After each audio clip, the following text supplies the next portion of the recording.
YouTube, what is going on? It's your favorite Mr. Misfit FM. Welcome back to the YouTube channel and another chapter review of Boruto to Blue Vortex. Before we hop into it, make sure you hit the subscribe button down below. That will make sure that you're notified whenever we do a long form video like this one or daily shorts that we always do here on the channel. Make sure as well you check out the link in the description. We also doing daily posting on Instagram, aka Misfit Sasuke, my alter ego, and also Misfit FM on TikTok. So make sure you check out all those channels to support your favorite Misfit because I greatly appreciate it. As I said in the beginning, it's chapter 25 Boruto 2 Vortex that we're diving into. A lot of stuff that we can talk about. I always start off with my overall rating and then we'll dive into the rest. And as for my rating, I gotta give this chapter a solid 7.5 out of 10.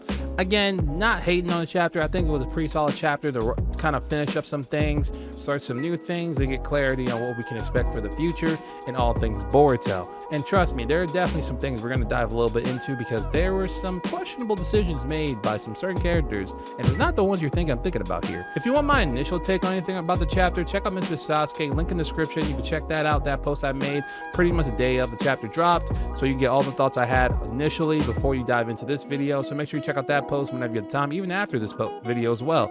I greatly appreciate it. All right, enough talk. Let's hop into the first thing. Sumire and Sarada bonding over their love rivalry for Boruto because they think he's oblivious to probably knowing that both girls like him, which is probably true. Usually in this situation, the protagonist is always usually the one that's not really aware, or if they are aware, they kind of just brush it aside to focus on the main thing. So whatever the villain or problem they're going through, they're going to focus on that more. They're going to focus on finding love and realizing someone has feelings for them. I see two different sides here to this kind of what I'm seeing from Sumire and Sarada. The first way I compare it to is kind of similar to back in the OG days of Naruto when you had Sakura and Ino chasing after Sasuke, and obviously Ino eventually gave up and let Sakura have the full reins because she was on the same team with the guy, and it was kind of like she's going to see him way more than Ino, so you know.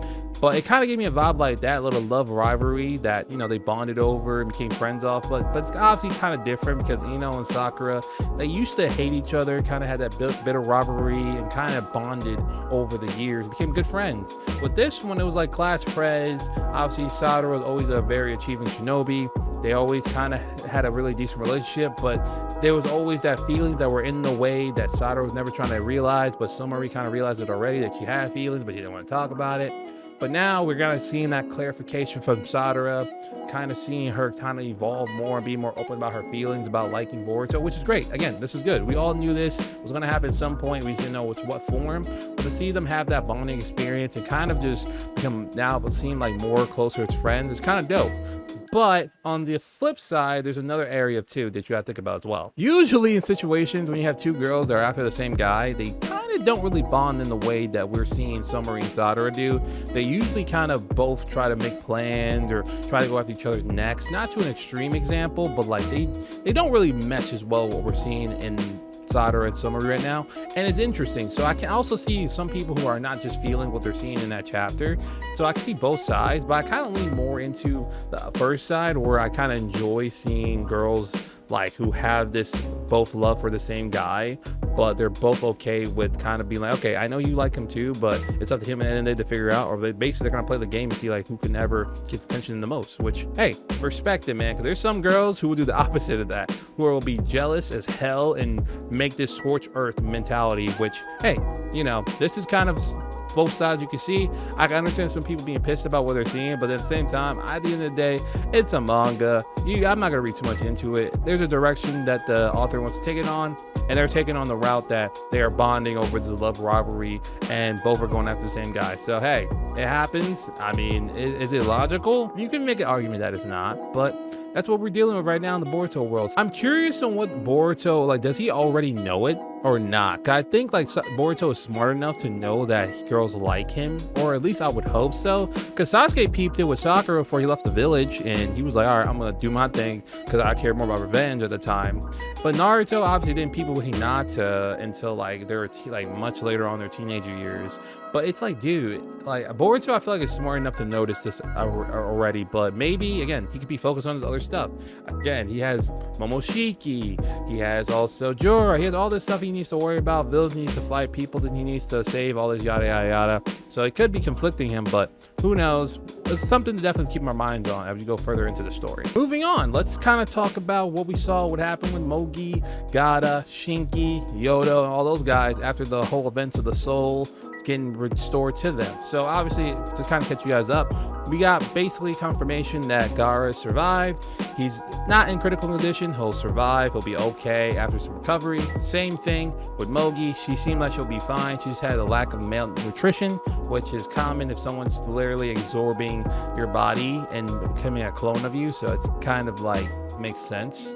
But hey, you know, it could wrap up on those sides, because we got to see what happens when someone gets turned into a tree, how they get out of it, and what's the after effects of it, which seems like there's nothing crazy, which is a good thing, because then it's like when you think about someone like Sasuke, who's been a tree for a very long time, or even heck, both clone, like trying to wonder like, hey, is there a time limit to like how these trees form? Like, what can we expect? Well, again, we don't know, because they could still throw in other side effects, but right now we're seeing that at the very least that malnutrition is the only really big side effect of being a tree for a certain time period. But hopefully anything too crazy, because again, I said this in the post on Mr. Sasuke, I'll say it here on a YouTube video. If Sasuke dies because of that, we gonna have problems, Ikimoto. I know you want to kill certain characters, but let's chill off Sasuke, okay? He's been through enough. And to be fair, he's done some questionable things too, but he's been through enough. Let him live his life with his lovely daughter and wife, okay? I just want a happy Sasuke ending, you know, just like I got a Shippuden, or somewhat happy, you know what I'm saying? Just give him a happy life, man. Man, been through tough times. But Konohamaru, man, I said this in the post, I'll say this again. If he fumbles the bag and not say something to Moegi about like liking her or something, I know he does. Like, Konohamaru, that's the easiest like oop you've had in your entire life, bro. She likes you, you know it, you're aware of it. Yes, yeah, help restore from the tree. Slide in there, man. Get ramen dinner, bro. Got Naruto Hinata. That's how they did it. Look what happened with them. Had 2 kids, got married. Come on, Konohamaru. I believe in you. This is one of the few times I'm rooting for you, man. It's been a while since I've rooted for you, man. I just want you to get a W here. And if it's a W in the form of love, let's take it, man. Let's take that W. Let's eat the W. Come on. Next up, let's kind of talk about something that was very interesting, and I love to see where they're going to go with this, because the potential is very high for it, and that is kind of seeing that training arc where we saw a little mini training arc with Himawari and Kurama, where Kurama basically is telling her, like, hey, the way you're fighting as a shinobi, forget all that. You are not a shinobi. Well, you are a shinobi, but you're greater than a shinobi. You're greater than what you think you are. If you can achieve so much just by understanding your chakra control. Because him saying, like, the one thing that was really popping out to me, and I know it's probably to you guys as well, is how he was basically saying that Himawari was kind of similar to himself and Jorah more than an average shinobi, which at that point you gotta consider Himawari's been trained as a shinobi for pretty much her whole life. To kind of get told, like, forget all that and focus on just using the power inside of you to basically do everything you're trying to do. Because trust me, you'll do that way better and effortlessly, which tells me that, again, this is not something we were all kind of like, oh, this is kind of popping out of nowhere. From the moment we found Kurama and saw Himawari, we all saw that she had potential. Hell, even when Daemon interacted with her that one time, he wondered why she didn't dodge his attack. He was like, why aren't you moving so differently? Like, do you realize what's inside of you? Because again, he probably realized and saw Kurama inside of her beforehand, but there could be even more untapped potential that Himawari has not even witnessed yet. Keep in mind, she has a Byakugan that she can barely control. On top of that, you now add a Jinchuriki that she is, but to be told that you can be greater than that is even insane to think about. Himawari is setting herself up to have a major role in the end game of this series, and I'm so excited to see what they do with her, because the potential is really high for Himawari to do some insane things, to even surpass her own dad, which again, surpassing Naruto is a steep hill to climb from, like, obviously a popularity standpoint, but from a power scale standpoint, it's not that far off if you really think about it. The current Naruto right now can use sage mode. We know that. He's a very experienced shinobi. He's been on the war scene. He's been around the block. But when it comes down to it, from a power scale standpoint, Himawari has potential to even surpass him. So obviously Boruto does too, but like Himawari is like the limits, man. It's insane. But I'm so excited for her. So excited to see what they do with her. A hybrid of Uzumaki and a Hyuga clan is right in our faces, and we're going to see some really cool things hopefully from Himawari and Kurama and who else involved. It's going to be a great thing. I know for a fact that Himawari is going to get a fight with one of these Senju, or maybe even Jorah. Who knows, man? It's going to be something that's killer to see. Moving on to the line, last point I want to highlight and talk about a little bit in depth for is Boruto's gamble. I said it in my post as a gamble, and it's pretty much the gamble. If Boruto wants to use Momoshiki's full powers, maybe this is kind of a reach. Again, I made a post that a lot of people told me I was reaching, but this could lead to a way where Boruto will eventually unlock his Jugen. Because again, we don't know anything too much about Jugen in terms of how it's unlocked, its powers, all that stuff. We know little gist and bits from what we saw in the anime, seen in the manga, of course, and also from what others Otsutsuki clan members have talked about, mainly Momoshiki. And the main thing we usually get is that it's a very annoying ability that it seems like they don't like.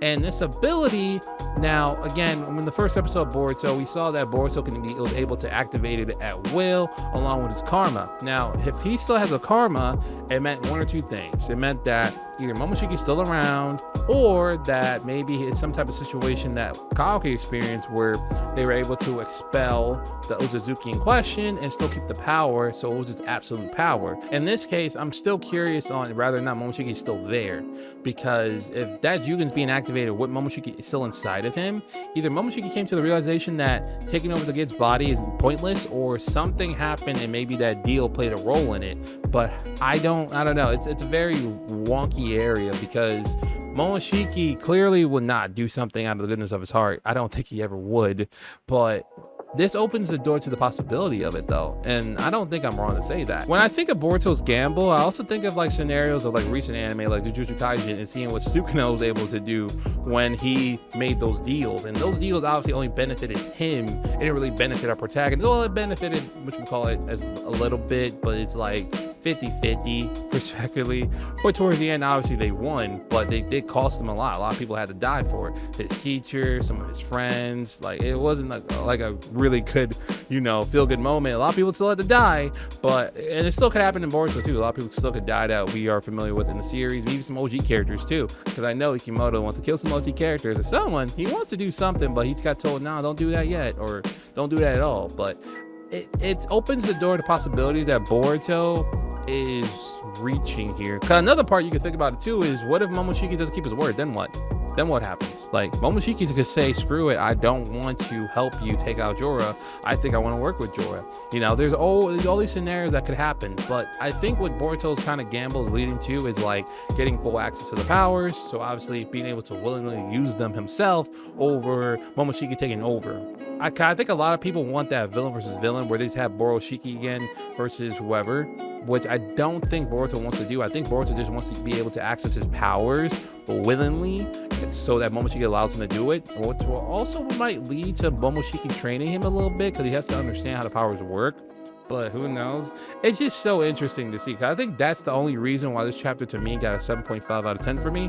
That 0.5 was just that little bit of interest of like where this partnership could lead, or if it is a partnership, I don't know how they want to describe it, but it's something to know, and I'm very excited to see what Boruto and Momoshiki are gonna do. I'm happy to see Momoshiki back in the chapters, because this is the first time we've seen him in a couple of years. So happy to see Momoshiki back, talking and looking like he's dying inside, because I mean, to be fair, once he realized he can't get out, it's kind of like, okay, I'm screwed. And moping in despair is kind of the typical route for a villain who knows he's done for.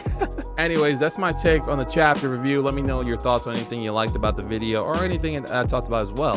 Thank you guys so much for watching. This is Steven, aka Misfit FM, signing out. I'll see you guys here next weekend. Enjoy the rest of your weekend, and take care, guys. Peace.